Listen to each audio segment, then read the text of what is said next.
oh di sini ibu-ibunya sering ngaji rutin, berarti kita bikin kajian muslimah yang jadwalnya sesuai sama ibu-ibu, itu efektif kayak gitu. Jadi dari permasalahan yang ada kita bisa cari solusinya dan programnya yang sesuai sama itu hasil analisa kita tadi. Jadi nggak bisa kita bikin program itu ya asal buat aja, tetap harus menganalisa keadaan di situ. Misalkan di sini kita bar kopi, tapi di daerah lain mungkin belum tentu. Misalkan menunya misalkan kalau di sana orangnya nggak suka ngopi gitu, kayak gitu sih Pak. Jadi memang ada analisanya. Terus dari kajiannya juga kita harus lihat daerahnya tuh banyaknya penerima manfaat, pemberi manfaat atau kayak gimana gitu.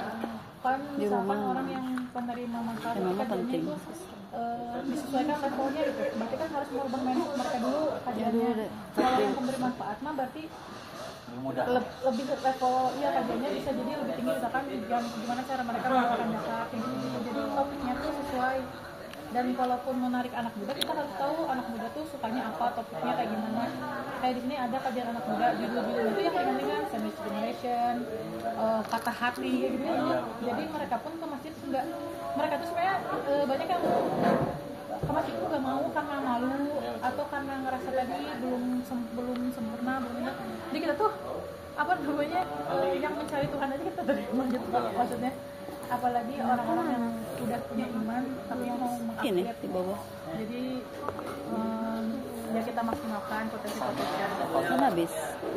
Enggak, Ini ya? Kayak malu ada hilangkan. Iya, itu harus dihilangkan dulu. Jadi makanya tadi tema-temanya yang sesuai sama mereka, jadi mereka pun tertarik ke sini, ngerasa diterima gitu. Dari komunikasi kita juga. Promosinya di sini bukan mesti kafe. Di sini gratis, kamu datang kan? Bila datang, silakan ke masjid dulu waktu sholat, silakan ke masjid waktu ngaji. Bukan di sini ada masjid, malas ada masjid. Nah kan? Di daya tariknya dulunya. Daya tariknya, karena kan kita ibaratnya kalau jualan aja ada strateginya, kalau kita dapat harus kita juga strateginya kayak gini. Tapi di sini banyak pembinaannya atau apa yang guru-guru.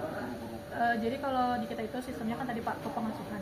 Nah kepengasuhan itu tadi Ustadz Anggi sebagai pengasuh dan di bawahnya itu ada santri. Nah santri itu dibagi dua. Ada santri yang kaderisasi memang mereka mengikuti program pendidikan di sini. Ada santri penerima amanah atau SPA. Ya siap guna. Pengurus atau di tempat lain mah SPA. Saya SPA gitu. Nah SPA ini dimasukkan ke divisi-divisi yang tadi. Di kita tuh ada 7 divisi. Kemasjidan, pendidikan, amal sosial, kesehatan, finance, muamalah, satu lagi itu media. Media itu dia fokus, jadi dibuat satu divisi yang memang mengelola TikTok, Instagram, sama YouTube. Jadi khusus media itu karena publikasi kan ya penting. Narasinya dibangunnya kayak gimana, gitu kan memang harus fokus orangnya. Jadi memang ada divisi khusus. Jadi SPA ini dibagi ke divisi-divisi tadi dan artinya amanahnya masing-masing. Makanya tadi saya bilang kalau di masjid ya memang yang bertanggung jawab wajib stay di masjid itu divisi kemasjidan. Saya termasuk divisi kemasjidan. Tugasnya apa? Melayani tamu yang datang, ngobrol sama bapak, sama ibu, sama kakak-kakak. Sekarang ini saya lagi menjalankan amanah. Gitu. Jadi yang namanya divisi mes media dia membuat mes. Ya, ini ada kopi gratis, nah itu mes. Ya, pesannya. Orang datang semua kan ternyata arahnya ke masjid itu ya. Iya kan ngobrol kayak gini, jadi lebih tahu ternyata masjid itu bisa kayak gini ya. Kadang orang tuh hanya punya apa ya, punya opini atau punya bayangan pengen masuk kayak gimana, tapi nggak tahu cara ngejalaninnya gitu. Nah makanya kita juga terbuka untuk kalangan yang mau studi banding, mau belajar kayak gimana cara ke masjidan gitu, gimana cara membangun masjid, itu kita terbuka banyak. Alhamdulillah kita pun sama masih menjadi di sini Pak. Ibaratnya kita baru 1 tahun di sini, anak bapak Berapa tahun di sini? baru 1 tahun. Di Instagram lama. Rasanya udah lama. Suka bagi-bagi sayuran. Itu beda. Kita punya kawasan itu di sini 1 tahun gitu. Kalau itu waktu di, kalau bapak mungkin bapak followers lama berarti ya.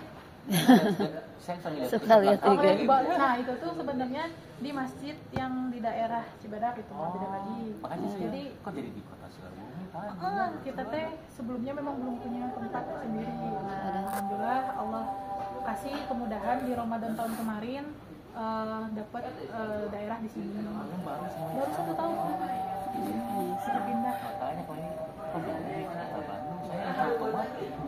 penduduk kalau dia bagi-bagi sayuran apa awalnya tuh ada bapak-bapak ngajian ibu-ibu tuh jauh ya. Kita juga kan apa ya, butuh daerah yang lebih cocok ya Pak ya, maksudnya pasti kita ada program banyak yang kita pengen kerjain, terus kan kalau punya wilayah sendiri kita bisa lebih nyaman gitu mengaktifasi programnya ya, nggak akan ada yang gimana gitu ya, kalau misalkan punya masjid sendiri Terus pendukungnya tempat yang dukung karunya. ya. Terus kita juga sangat terbuka, misalkan kan kalau di Sukabumi Indonesia itu masjid pasti setiap tahun ada aja yang baru, maksudnya pasti ada yang mau bangun, tapi yang mengelolanya tuh belum tentu ada. Nah kita tuh terbuka Pak, misalkan ada masjid contohnya di Cianjur, kita tuh ada masjid yang mewakafkan, dia manajemennya pengen kerja sama kita bisa jadi manajemennya, makanya alhamdulillah di sana tuh namanya Masjid As-Subur, itu pun jadinya part kita Masjid Sejuta Pemuda, jadi cabang. Nah ya itu wakaf.